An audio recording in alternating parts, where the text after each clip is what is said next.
Hello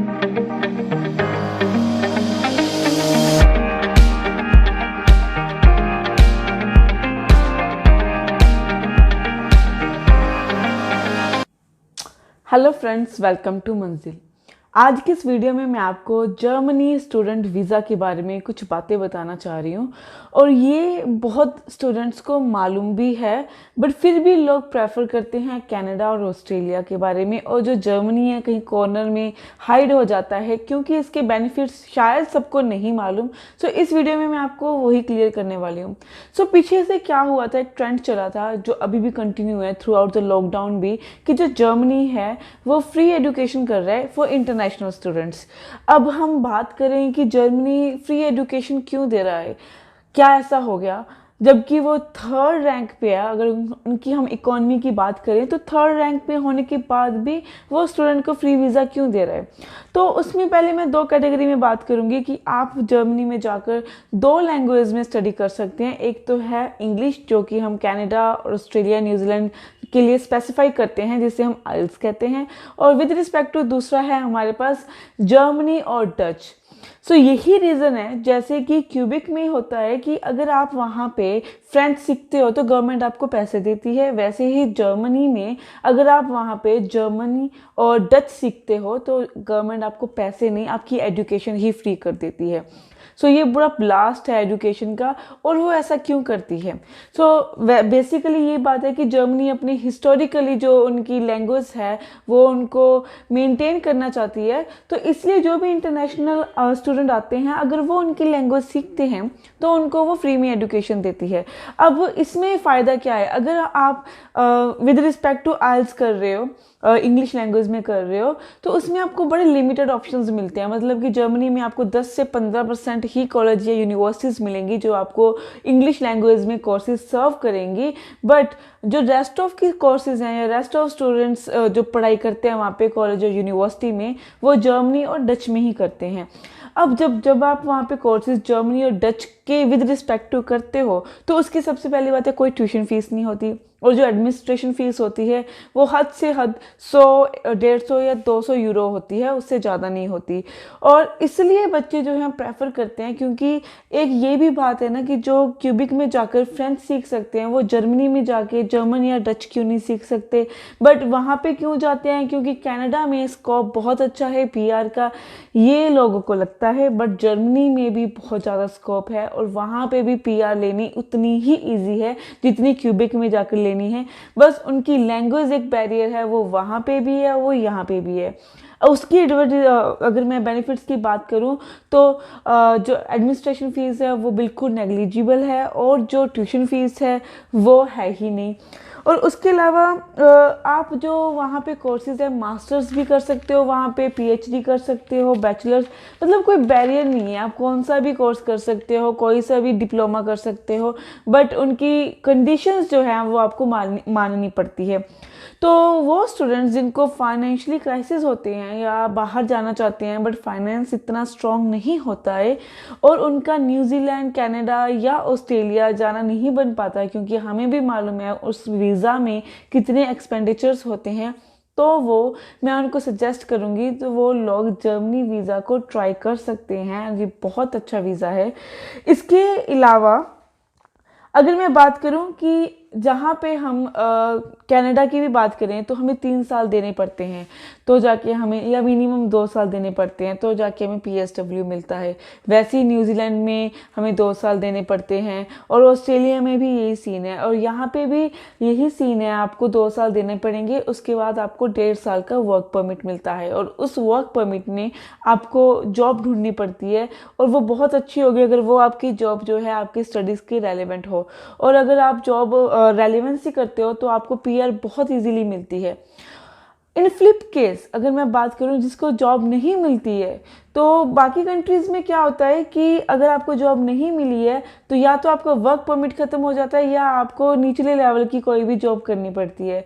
but Germany में इसका plus point ये भी है, अगर यहाँ पे आपको रेलिवेंसी में या कोई भी जॉब नहीं मिलती है तो गवर्नमेंट आपको स्पॉट करती है और आपको कहती है कि आप दोबारा स्टडी वीज़ा में चले जाओ। मतलब आपको अगर जॉब नहीं मिल रही है, आपने स्टडी कर ली, आपको वर्क परमिट भी ख़त्म हो चुका है, आप दोबारा से स्टडी शुरू कर सकते हैं, फिर अपना टाइम पीरियड शुरू करके वहाँ पे आप दोबारा वर्क परमिट ले सकते हैं और उस दौरान अपनी जॉब के लिए आप ट्राई भी कर सकते हैं। तो ये गवर्नमेंट आपको फैसिलिटीज़ देती है। अब जो है जो जर्मनी, एक चीज़ बात हो रहा है कि जहाँ पे हर साल फर्स्ट ईयर की फ़ीस होती है, चाहे वो कनाडा की है चाहे वो ऑस्ट्रेलिया की है, तो यहाँ पे जर्मनी की भी पहले साल की फ़ीस है। अब आप कहोगे अभी तो मैं कह रही थी वो फ्री एजुकेशन देते हैं, अब पहले साल की फ़ीस कहाँ से आ गई?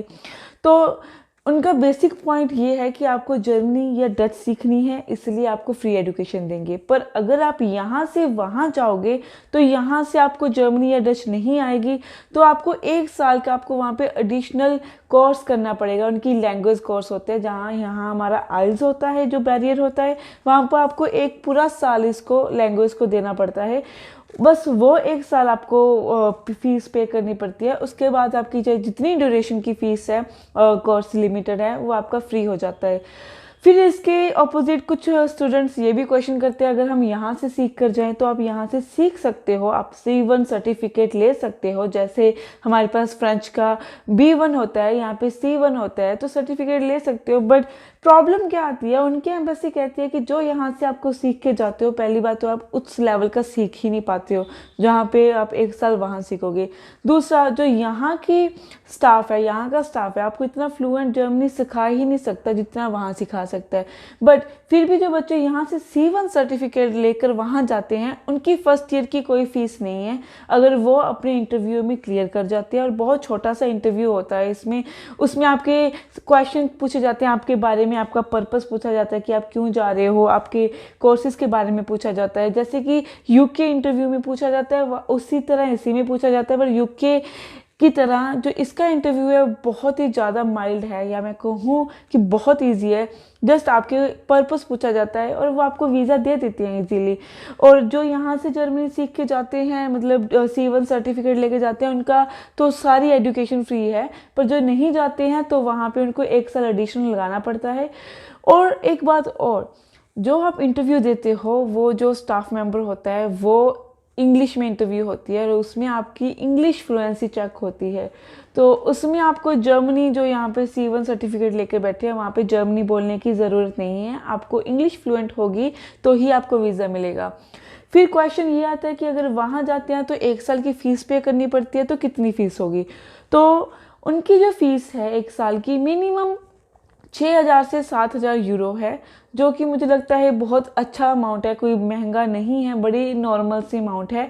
क्योंकि अगर मैं बात करूं बाकी कॉलेजेस की, बाकी कंट्रीज़ की कॉलेजेस में, तो उनकी जो फीस होती है 1 साल की, स्टूडेंट्स को मालूम होगा 10 से 15,000 डॉलर के अंदर होती है, और इसका यूरो 6 से 7,000 इसका जो फीस है, स्ट्रक्चर है। और साथ में आपको 5 से 7 लाख इसके फंड शो करने पड़ते हैं।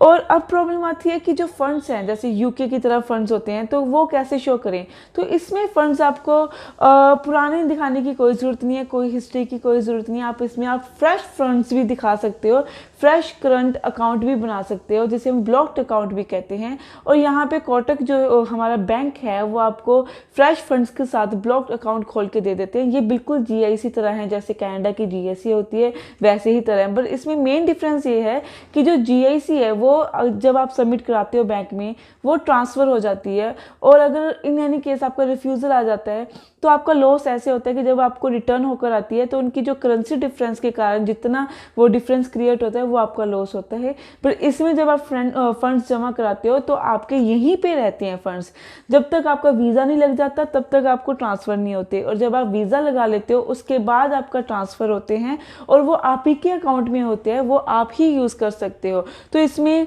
ये भी बड़ा बेनिफिट है। और इसमें सबसे बड़ी point, last but not least, इसमें कोई आइल्स नहीं चाहिए। अगर आपके 5 या 5.5 बैंड है, ठीक है, तो अगर आपने की है आइल्स तो भी चलते हैं। इसमें आपकी परसेंटेज कम है तो भी कोई इशू नहीं है। अगर आपकी ग्रेजुएशन आपने कम की है या पढ़ाई कम की है या आपका गैप जाता है तो इन सब का कोई इशू नहीं है। इसमें सिर्फ आपने एक छोटा सा इंटरव्यू क्रैक करना है और वहाँ पे जाकर 1 साल का ड्यूरेशन करना है अपनी फ्रेंच जर्मनी और डच में। उसके बाद आपकी सारी एजुकेशन फ्री है, फिर आप अपना वर्क परमिट ले सकते हैं और जॉब लेकर PR ले सकते हैं।